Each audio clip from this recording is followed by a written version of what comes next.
Хацерского коллега Свайха Хайзера Цизго Сарапа Рацфоп, а проблема к району Курчо Ахрла Свайерстаху, Хадацеп Хайзер район по Рахада Ико Авиа Фестот, а проблема к Фима Фирла Свайот, Убрямиштах, Сарапа Сумазавой, Турция Сарапа Артаква Афицап, Кану Горко Фима Гифхаб, Абаса Усау Пеха. При плане налоговых поступлений в 2020 году на сумме 47 миллионов 847 тысяч поступило в бюджет 37 миллионов. Это 77% плана годовых. Выполнены планы по следующим видам. Налог на прибыль выполнен на 110%, налог на имущество на 139%. И при плане НДС выполнен на 112%. По вот этим вот показателям, показатели неплохие, идем немножко с опережением. В общем, тенденция хорошая. В связи с открытием ореха вывезено около 400 тонн. Люди перевезли. Получилось так вывести около 400 тонн. Но с этого, как вам всем известно, пошлина не взимается. Но в любом случае экономическая ситуация в районе, это очень отражается. Это экономика, это средства, это магазины, это торговля, это другие налоги. И вот это очень нам помогло именно с орехом. Сейчас ситуация по мандаринам, урожай в связи с теми работами, которые выполнены. Вот у нас была в пятницу встреча с Министерством сельского хозяйства, и те работы, которые были выполнены, существенно повлиялись. Практически двойную увеличился урожай сельхозпродукции. Очень помогло, и вот эти все дела, которые будем делать сейчас и весной, тоже, конечно, даст новый импульс, и урожайность будет совершенно другая. По ковид-ситуации, как всем известно, приезжала российская военная медицинская бригада, провели глобальные работы, и город, и все административные помещения. Более того, сейчас на выходные, за вот эти 3 дня, было постановление правительства, если я не ошибаюсь, провести работы, и мы воспользовались, у нас с помощью Минсельхоза были выданы бензиновые опрыскиватели. Вот мы туда заливали вот эту жидкость специальную хлорирующую, и за эти 3 дня провели работы заново на всех административных, всех корпусах на рынке. И, кстати, частники, люди очень помогают, пытаются свой рабочий день укоротить, так, чтобы эти работы были. Ковидная ситуация, так можно сказать, терпимая, не имеет таких масштабов. Единичные случаи. За 10 месяцев бюджет составил 8,8%, при наличии 20 миллионов 589. Я хочу сказать о том, что бюджет Тхварчели всего составлен 178 миллионов, из них 20 миллионов это местный бюджет, но из них 3 миллиона собственных денег, это остальное из подоходного налога. То есть таких бюджетообразующих организаций в Тхварчели просто нет. Из них выполнено 88%, это составляет 16 миллионов 653 миллиона рублей. Вот. Расходная часть составила 68%, это составляет 18 миллионов 859 миллионов. То есть фактически 90%, 86% выполнен бюджет. Из тех доходов, которые мы должны были получить из земельный налог, все остальные там выполнено 90%. Чем зареганы обрежи жаю аштопа больницан. Ва хучиг харчко его миллион кине хана харчко района мацара. А чем заракавидия таху а пара харарам пяу хаждва яг хархазум уезжан хархамадзам ере тахцро. То, что актуально, то, что необходимо, в срок и качественно вы будете получать. Мы надеемся на то, что завершим год со 100% исполнением.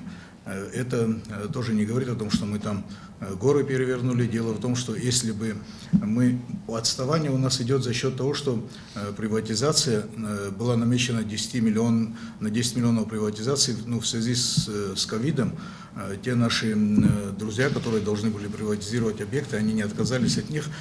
Процесс остался в таком плавающем состоянии. Надеемся на то, что как только ситуация улучшится, эти же наши инвесторы вернутся, это совместные предприятия, и будут приватизированы 2 объекта. Сумма приватизации 9 600 с копейками, до 10 миллионов.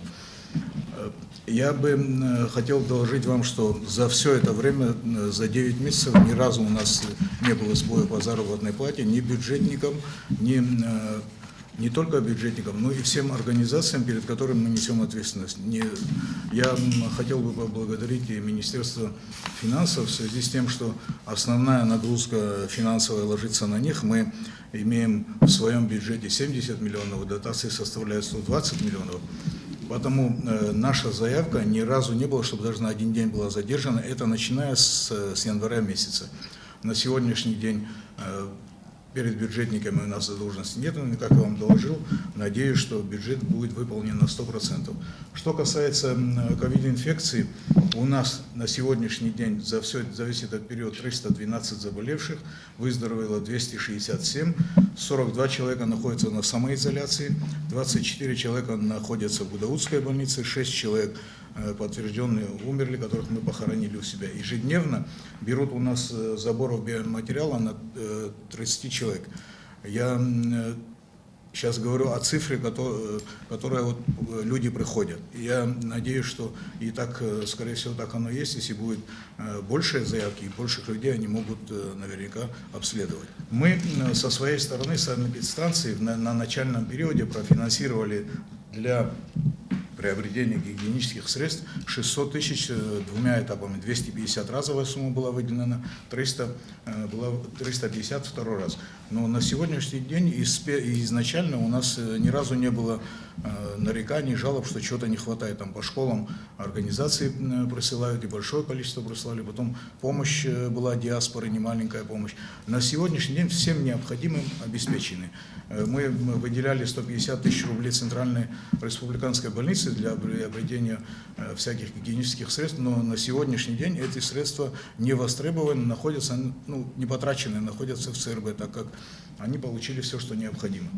В Гулирипском районе по инвестпрограмме на сегодняшний день производятся работы по асфальту. Немножко задержки произошли, с известными событиями, пока между Россией и Абхазией были утверждены все эти проекты. На сегодняшний день только по асфальтированию намечено вообще до конца года 135 миллионов, освоено более 100 миллионов. И есть надежда, я практически в ежедневном режиме объезжаю все эти объекты. В 9 селах асфальт уложен. Сейчас идет укладка асфальта уже более 15 дней на основной дороге, идущую в село Мирхиул. Там основная сумма 53 миллиона денег будет отпущена на эту дорогу. В селе Черниговка двумя ветками проведена дорога на 11 миллионов, там закончена. Сейчас ведутся 2 полосы с Мирхиули до трассы, ведут одну полосу, затем возвращаются вторую полосу. Асфальт, знаете, там эту дорогу использует большая техника, большие машины. Была маленькая загвоздка, мост, который начала проезжать техника, тяжелая техника, укладчики. Быстро в оперативном режиме Кабинет министров прислал дорожников, сделали мост, его укрепили, и сегодня никаких проблем у нас нету. Потому как говорят работники асфальтзавода, до 15-20 числа они с района выйдут у нас, закончив все эти работы. Помимо инвестпрограммы, там еще дорожный фонд дал возможность нам сделать маленький кусок дороги, идущий в инфекционную больницу. Там несколько лет подряд он писал, там на самом деле плохая дорога, тоже закончит. В прошлом году, как вы знаете, у нас была заменена труба по инвестпрограмме, основная центральная труба, там где интенсивная подача воды, в наш поселок Агудзера, где проживает основное население, живущее в квартирных домах. Эта труба была заменена, но она не задействована, так как ответвления по домам не были сделаны. Они в инвестпрограмму входят.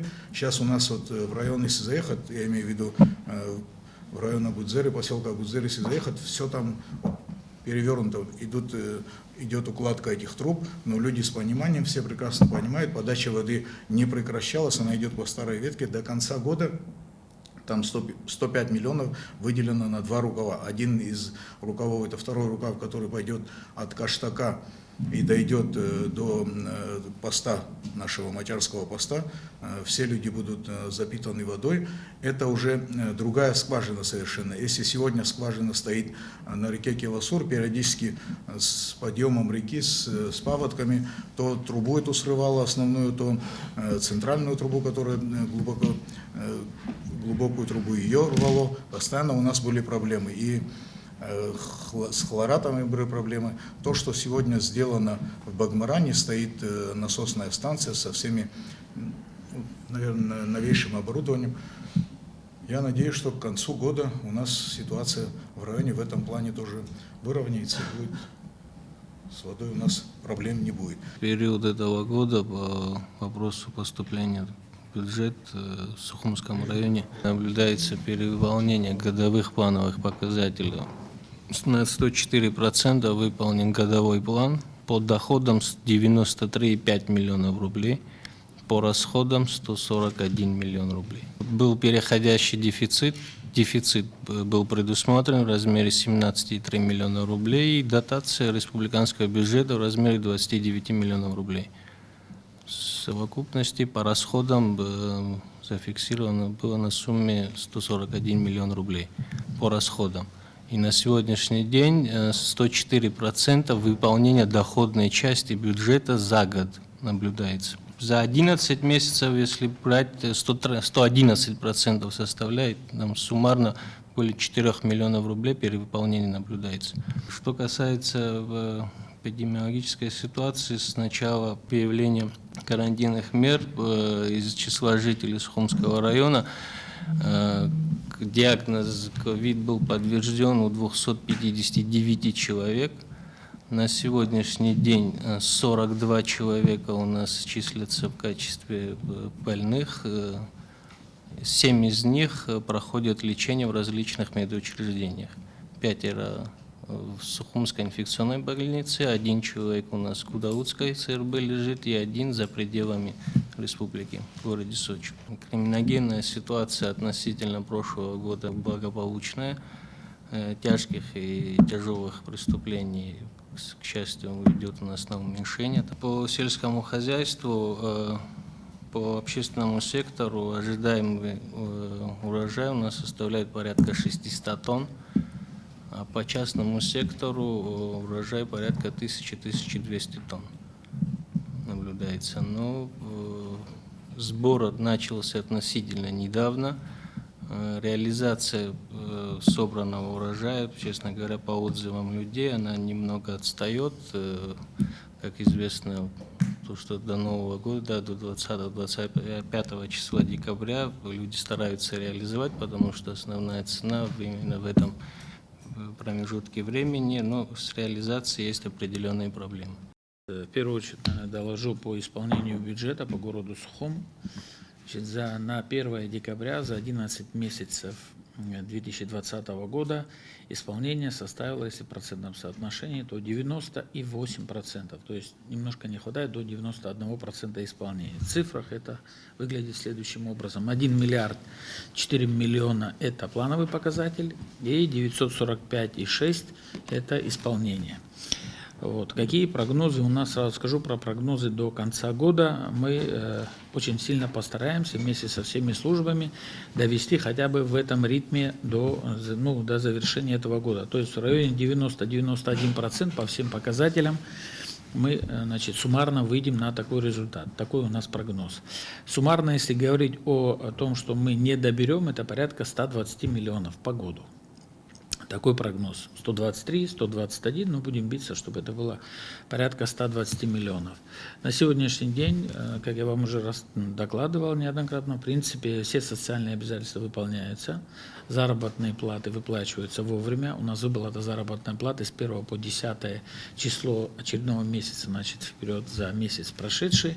В принципе, у нас и на сегодняшний день мы уже собрали деньги для того, чтобы выплатить заработную плату за ноябрь месяц. Несмотря на то, что у нас еще будет такая же нагрузка в конце декабря, потому что перед Новым годом нам надо будет еще и в этом году заплатить.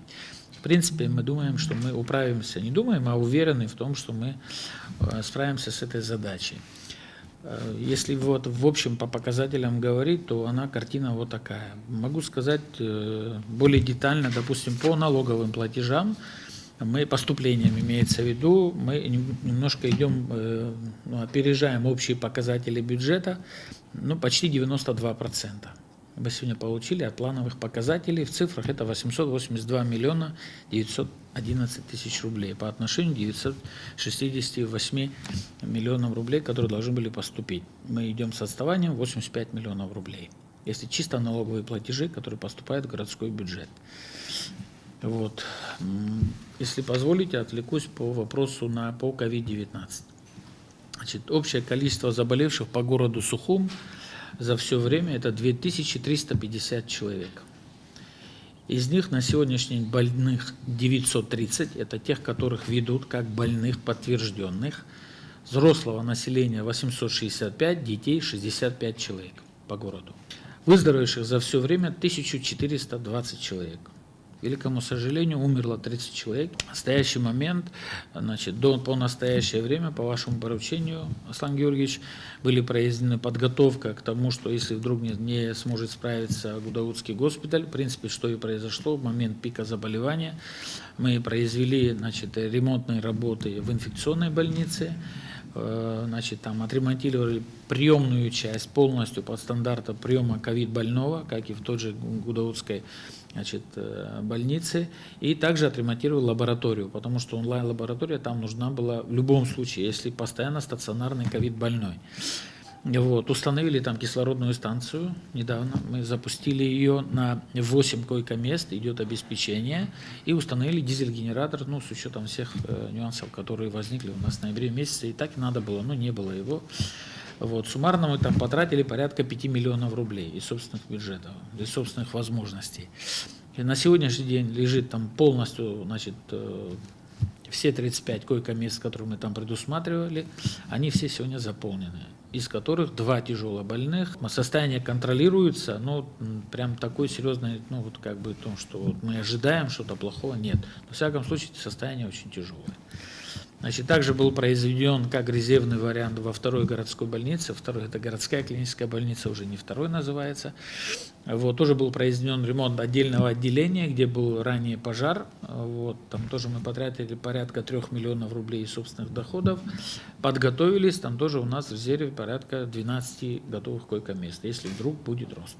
Также мы подготовили место на втором этаже инфекционной больницы, также если будет рост по городу Сухум. Что мы потратили за это время в среднем, чтобы мы понимали, помимо заработных плат по линии здравоохранения, это было порядка 1,5 миллиона рублей в месяц.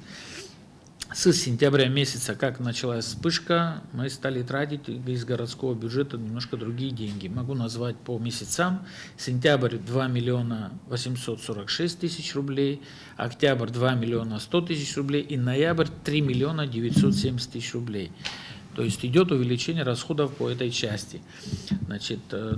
Здесь надо отметить, что Минздрав нам очень здорово помогает, поддерживает на сумму 4,5 миллиона рублей. Это мы выбираем препаратами и, для поддержки именно ковид-больных, там, где совсем это состоит дефицит, и мы сами это тоже не сможем приобрести. Плюс нам дали на 2 миллиона рублей оборудование в поддержку для обеспечения кислородом, от больных и 1 ИВЛ аппарат. Всего мы выбрали у Министерства здравоохранения на сумму около 6 миллионов рублей. Суммарно, если посчитать за это время, если брать с сентября месяца, когда уже наступил пик и так далее, все вместе мы уже вышли за 15 миллионов рублей вместе с помощью Министерства здравоохранения нашего. Собственным бюджетом порядка 9 миллионов рублей и так далее. Еще плюсом на 3 миллиона рублей мы успели оказать помощь, когда нужно было привести тест-системы, у нас оказались деньги, мы закупились до того, пока не пошла большая российская помощь в этом промежутке. Мы договорились с Министерством здравоохранения, что они за счет этих денег нам дадут лекарственные препараты, и так мы завершим наш взаимозачет между нами и Министерством здравоохранения. В общем, ситуация, в принципе, она, конечно, нельзя сказать, что благополучно минус 120 миллионов, мы за эти возможности могли бы сделать еще больше, да, но, как вы знаете, я вам тоже докладывал, ведем практически постоянно текущий ремонт по городу, У нас практически, что касается, если говорить о сетях, водопровод, канализация и так далее, у нас от 3 до 5 аварий в сутки. На это наброшены...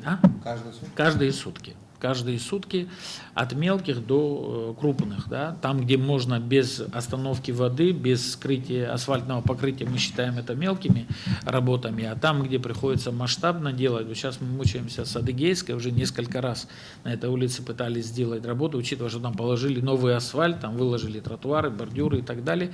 Все-таки вот сегодня утром мне докладывали, что без скрытия асфальта там мы не сможем обойтись, там какой-то засор произошел в канализационной системе, очень серьезный. Придется вскрывать недавно положенный по инвестпрограмме асфальт. Ничего не можем сделать, уже несколько раз пытались. Вот.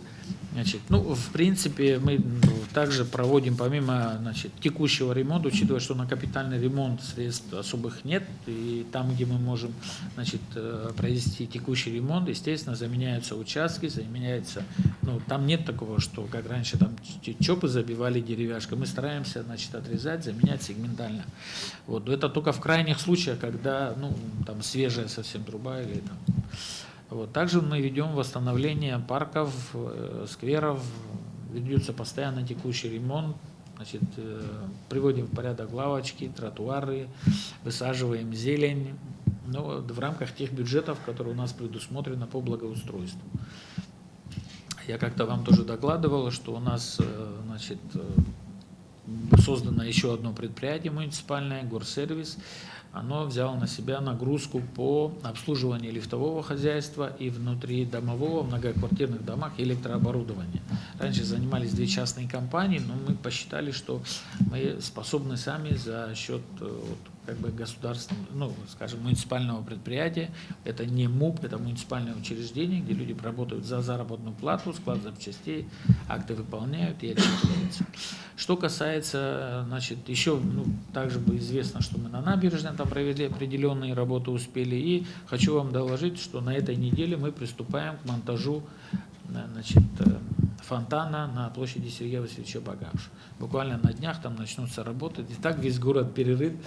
Неудобно, конечно, перед нашими жителями, но фонтан прибыл, дожидаемся оборудования специального, насосов и там подкачивающих устройств, но они как раз догонят к тому моменту, когда мы уже там будем где-то в середине процесса, так скажем. Есть еще определенные планы, но забегать вперед не хочется. 2020 года по городу Афон составляет 56,9, исполнено 1.11, из них 38,4, остаток до конца 18,5%, 30-35 еще не исполнено. Всего доходов за 10 месяцев 18,5 миллионов рублей, из них юридические лица это 14,2 миллиона и физические лица 4,3 миллиона. Основной бюджет, составляющий Афона, самые крупные, это комплекс Новоафонской пещеры, также и в районе один из крупных. За 10 месяцев финпомощи по плану, где было заложено 31 миллион, на сегодняшний день исполнено по факту 15,5 миллионов, что в процентном соотношении где-то 49% составило. По городу юридических лиц порядка 25-30 зарегистрировано, которые работают, деятельность осуществляют. Физлиц – это мини-отели, дома отдыха, индивидуальные предприниматели, порядка 495-500 зарегистрировано. За прошедшие 10 месяцев бюджет Гудаутского района при плане 372 миллиона 400 тысяч рублей поступило 336 миллионов 400 тысяч рублей. В том числе при плане 236 миллионов 300 тысяч рублей по налоговым и неналоговым доходам поступило за 10 месяцев 177 миллионов 500 тысяч рублей, что составило 75,1%. Дотация из республиканского бюджета при плане 136 миллионов поступило 143 с учетом резервного фонда президент. Налог на прибыль за 10 месяцев по плану 16 миллионов 900 тысяч рублей, по факту 8 миллионов 600 тысяч рублей, что составило 51,12%. Подоходный налог по плану 55 миллионов 100 тысяч рублей, по факту поступило 54,2 тысяч рублей, что составило 98%.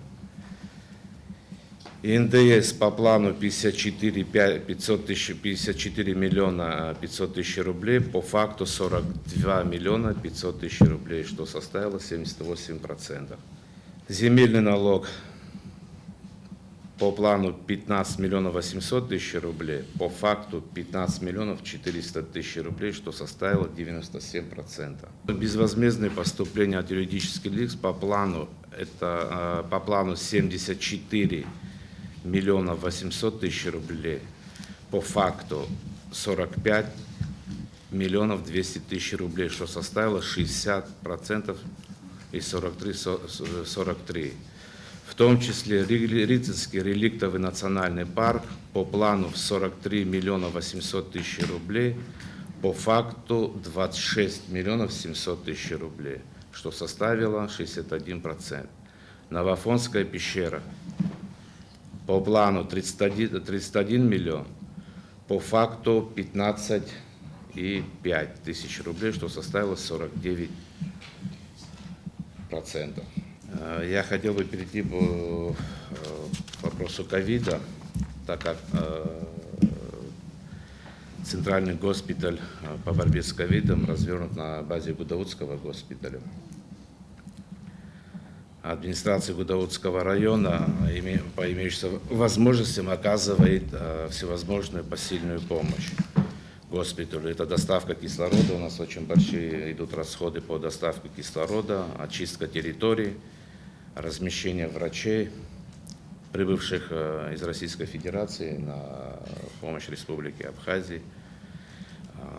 И есть у нас собственники, предприниматели, собственники гостиницы, которые безвозмездно предоставили, размещают врачей без оплаты. Выплата заработной платы бюджетным организациям производится в срок и без задержек. Сколько сел в районе? 20 сел. 20 сел. Из них изменения в 4 селах, где поменялись главы. По ковиду за весь период с апреля по декабрь 2020 года госпитализацию прошло 1800 человек.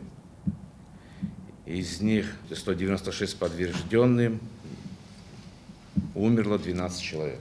Мы находимся в смете расходов Гагарского района. Сумма около 49 миллионов. Из них 30 миллионов тратится на 2 школы и садик, и больницу. 2 школы и садик относятся к Горано, содержание идет оттуда. Больница из ЦРБ, Центральная районная больница. Остальные 19 миллионов распределяются по МУПу УГХ, по МСХ, по самой администрации. Есть еще спортивный отдел, автобусы, газета. Газету в связи с событиями, в связи с пандемией, сложностями выполнения бюджета мы временно закрыли. Автобус сейчас не работает. Это можно сказать, что это резервы, которые позволяют нам выполнять именно те обязанности, которые перед нами стоят. Это уборка города, озеленение, мелиорация. Могу сказать, что положительный есть фактор. Несмотря на то, что пандемия у нас в стране, задолженности по МУПу просто молниеносно сокращались благодаря руководству района. И практически было 5 месяцев отставания, сейчас отставание по заработной плате, по всем расходным частям около месяца. Я думаю, что к концу года Юрий Львович, наверное, закроет нам эти проблемы. На любой вопрос я готов буду ответить по бюджету, если будут такие вопросы. Вот. Жителей у нас 4500, учащихся около 700, на 2 школы около 700 учащихся. Основной, наверное, налогоплательщик – это все-таки РУП ОПК, наряду с другими пансионатами, которые есть у нас большими. Литфонд, Самшитка, Правда, есть частные большие, ну, относительно большие, Ирен, Киарас, но, наверное, основной налогоплательщик – это РУП ОПК «Курорт». В этом году у него положение немного сложное. Я думаю, на будущий год он выправится, и в городе, и в районе, и в целом в республике будет положение благодаря курорту Пицунда лучше. С чем связано, допустим, отставание? Вот я понимаю, у нас в городе мы неотъемлемая часть района на данном этапе. Несмотря на то, что граница открылась 1 августа, заселение, ну, близкое к 100%, где-то к 10-15 числу, можно сказать, что мы потеряли из курортного сезона 2 месяца, с середины июня до середины августа. Вот с этим, наверное, связаны какие-то отставания. Дальше Юрий Львович уже более конкретными цифрами вам расскажет. Сейчас у нас по инвестпрограмме идет укладка асфальта. Экстренными мерами они нагоняют по срокам. 4 дня был ливень, невозможно было работать. Вот сейчас они заканчивают город в ближайшие дни и выйдут на трассу. У них план выйти к Новому году на поворот Пицунский. 1 слой, 5 сантиметров, без демонтажа. Ну, сколько денег есть, столько они делают. То есть, там порядка 82 миллионов, насколько я знаю, было выделено первым этапом сейчас. Они работают на эти деньги, что у них есть, и в дальнейшем им сказали, что дополнят. У нас сейчас завершена работа по водопроводу и канализации. Канализация километр 900 и водопровод километра 200. Я рассказывал вам при прежней встрече. Это, значит, есть такая у нас организация «Аккорд», это частный бизнес. Они в свое время купили Дом творчества и помогли городу. По нашему предложению они поменяли нам канализацию, водопровод. Обе линии уже подключены. Анализ налоговых поступлений на 2020 год Гагринского района. План 423 миллиона плюс 35 миллионов дотаций. Было собрано за 10 месяцев 264 миллиона. Отставание от годового плана 159,1.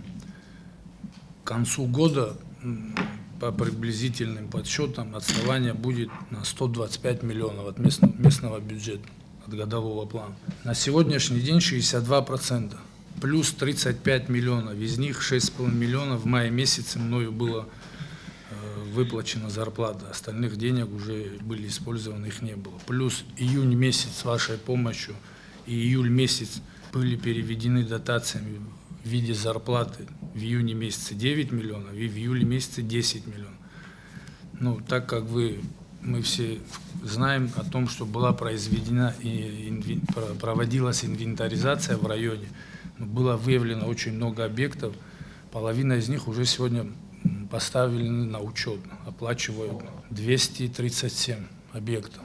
В районе 800 юрлиц, юридических лиц. 300 из них на сегодняшний день, которые оплачивают налоги.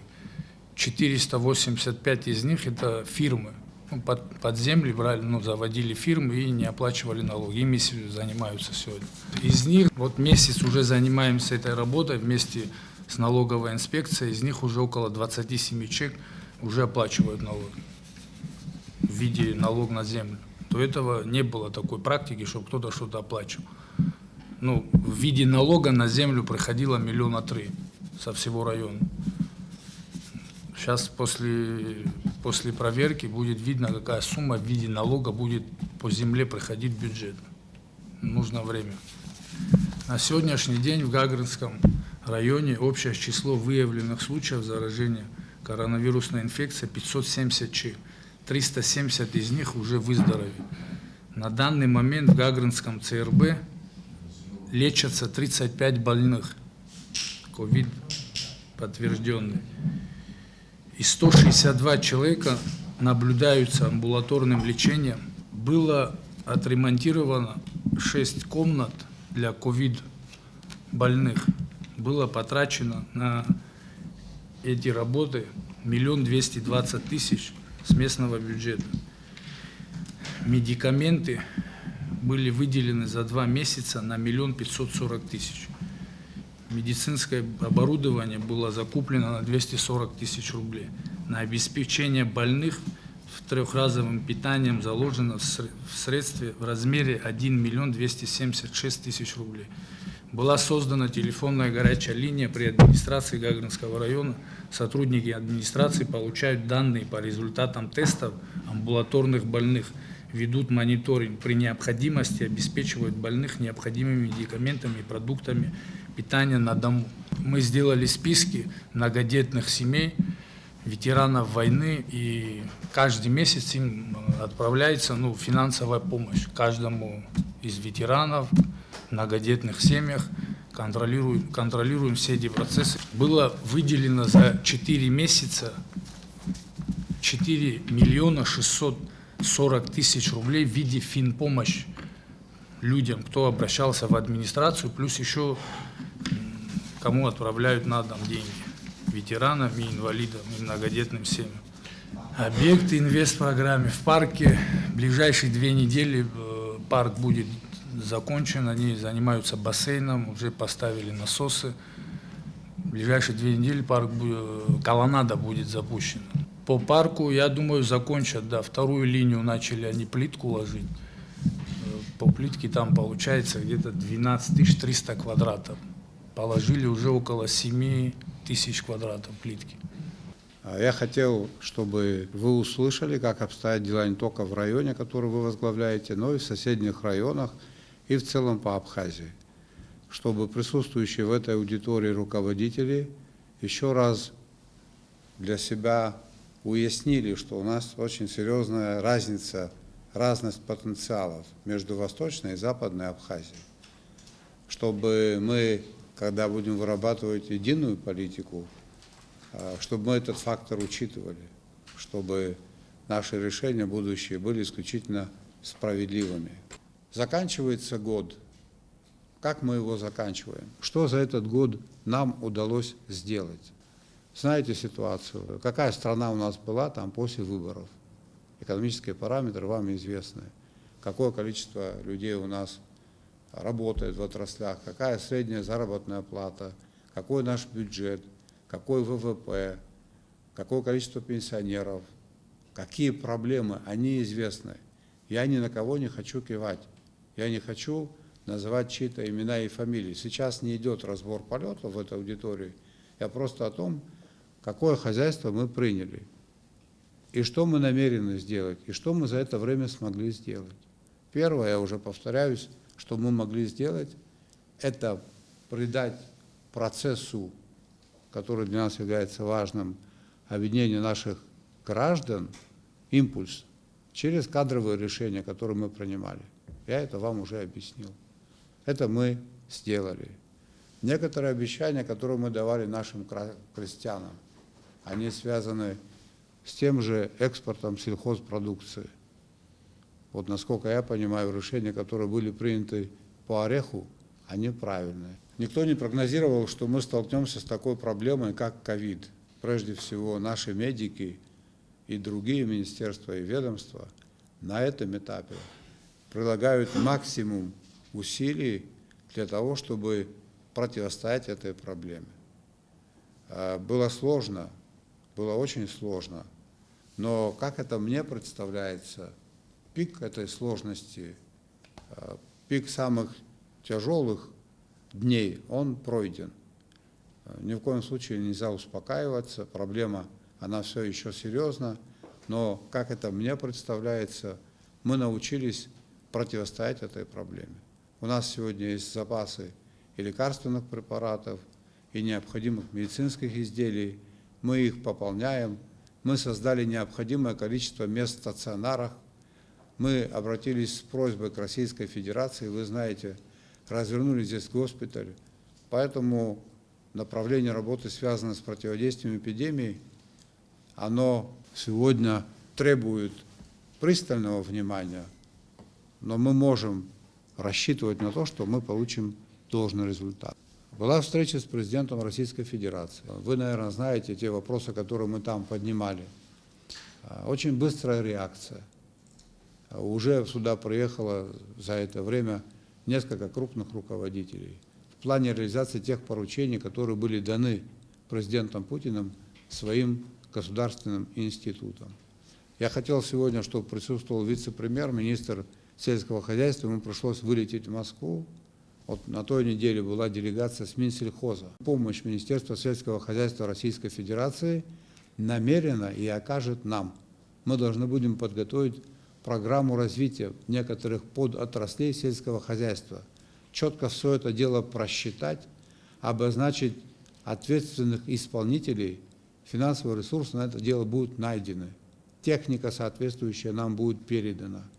Будут переданы технологии, селекционный материал, посадочный материал. Будут переданы нам необходимые препараты для борьбы с вредителями. Это отдельное направление работы глав администрации. Каждый глава знать, если он планирует развитие своего района, какие мощности ему будут нужны на перспективу.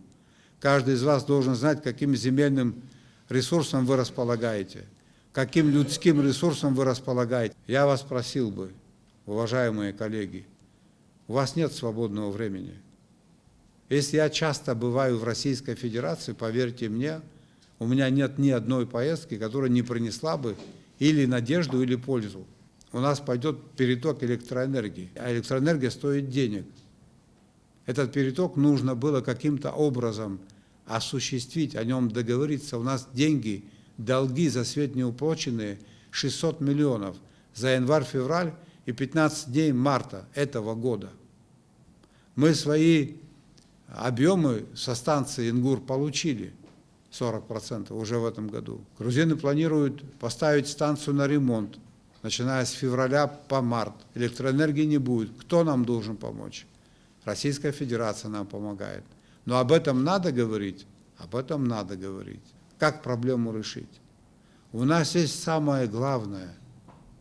У нас есть ресурс, как я вижу, людской и земельный, и климатический. Такие встречи мы будем проводить как минимум в месяц один раз. Если наша команда с задачей не справится, вывода страны из кризиса, то эту задачу в последующем решить будет очень сложно. Никаких потрясений политических и иных не могут пройти бесследно. Мы сегодня твердо можем сказать о том, что имеем возможность восстановить особый характер взаимоотношений с Российской Федерацией. Это единственная опора у нас за территорией Абхазии. Наша опора – это наш народ, это понятно. Это единственный союзник, который от декларативных действий, признав нас, перешел давно к существенной нашей поддержке. И этот момент мы должны максимально для пользы, для нашего народа, для нашей страны, максимально его реализовать. Экономику надо развивать. Других вариантов у нас нет. Параллельно с этим усиливать правоохранительные органы.